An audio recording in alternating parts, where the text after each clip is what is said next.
Well, Mr. President, I'm glad to welcome our colleagues back from the August work period. Spending time back in our states with the folks we represent isn't just part of our job. More than anything else, it's what allows us to be effective here in Washington. Now, one particular moment of my time back home has received its fair share of attention in the press over the past week. But I assure you, August was a busy and productive month for me and my staff back in the Commonwealth. I kicked off the month in West Kentucky and then in my hometown of Louisville, where I met with small businesses and community leaders.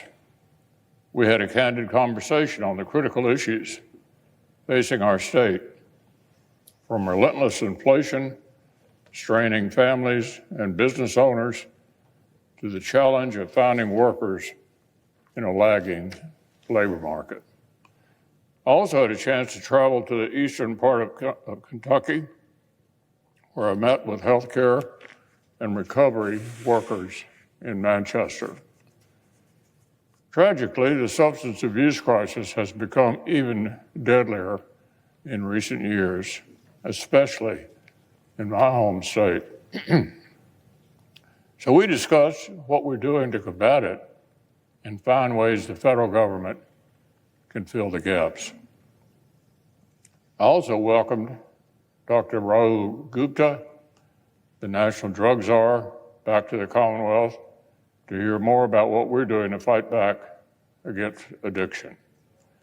I look forward to continuing working with Dr. Gupta to make Kentucky a safe and healthier place.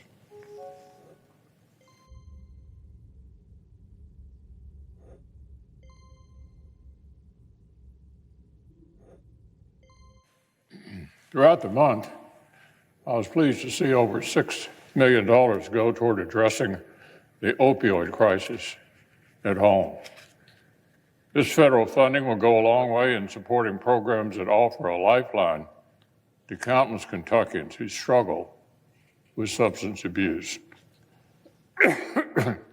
In Bowling Green, I met with community bankers to discuss what Senate Republicans are doing to put a check on the Biden administration's reckless spending and regulatory overreach. At the Kentucky State Fair, I had a chance to indulge in some of the best that the Bluegrass has to offer, like the Farm Bureau's famous ham breakfast. This event is a highlight of mine every August, and this year was no exception.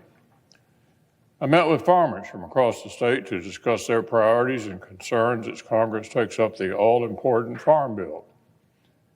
This input will be vital to our work here in the Senate in the months ahead.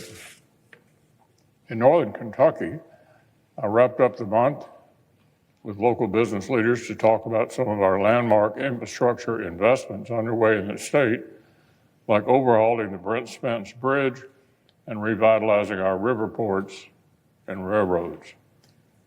From rural farm families to businesses of all sizes, every Kentuckian I met voiced the same message. There's too much government and too little being done to boost the economy and help everyday people. So as the Senate gets back to work in Washington, I'll keep these conversations and concerns in the forefront of my mind. This month, of course, Congress needs to address our nation's most pressing needs with timely appropriations, and we need to keep the lights on come October 1st. Back in January, I pointed out that Washington Democrats, the new normal they faced. The American people had elected divided government and demanded that we work together on our most basic governing responsibilities. Well, as I've reminded our colleagues regularly since then, that meant funding the government through regular order. It's been encouraging to see Senator Collins, Senator Murray, and our colleagues on the Appropriations Committee make serious headway in that direction. And next week, we'll aim to pass the first batch of their work out here on the floor. I've also made clear that the Senate's top priority must be keeping the American people safe. And this month we'll have a chance to do that with supplemental appropriations for urgent national security and disaster relief priorities. We need to continue to invest in America's defense industrial base, both to support our partners in today's fight and to help our forces deter tomorrow's threats. And as our colleagues from Florida and Hawaii know all too well, emergency personnel are working overtime to help communities shattered by natural disasters over the summer. So the Senate reconvenes with our work cut out for us and a deadline fast approaching. I hope each of our colleagues has returned ready to do their part.